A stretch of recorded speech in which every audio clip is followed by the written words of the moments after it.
দেখো আমার কাছে কি আছে ভাইরাল দাদা। দাদা তোমার ভাষায় একটু বলে দাও আমার চ্যানেলটা। আমাদের ভাষায়? হ্যাঁ। লজ্জা লাগে বলতে? না, লজ্জার কিছু নেই। কেন লজ্জা লাগে ভাই? আমাদের রাজবংশী মানুষ, আমাদের ভাষায় বলতে আবার লজ্জা কিসে? কি ঠিক না? অবশ্যই ভাই আমরা মুই তুই কথা বলি, আমরা রাজবংশী ভাই, আমাদের গর্ব।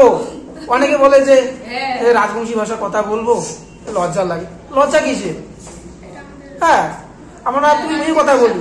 তুই মানে তুই, তুই মানে তুমি, আর তুই মানে তুই মানে তুই মানে তুমি, তুই মানে তুমি, মুই মানে আমি, শুধু এইটুকু ডিফারেন্স।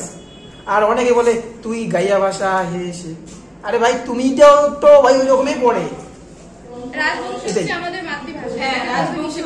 আমরা যেখানে যাই ও না, প্রথমে শুরুতে বললাম না ভিডিওতে যে তুই মুই ভাষাটা বলতে কেমন লাগে, মানে কেমন লাগে এটা আমি বললাম।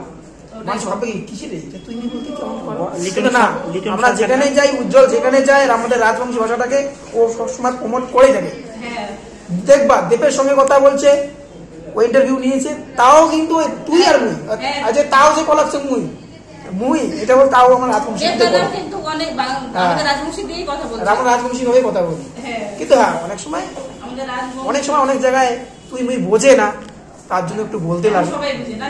না বলছে তো এখন অনেকে না, হ্যাঁ তাকে কি বলবো, তখন আবার নতুন করে বলতে হয়। কিন্তু ভাই রাজবংশী ভাষাটাকে আমরা বাড়ি যাবো তো এইদিকে ভাই, না আমরা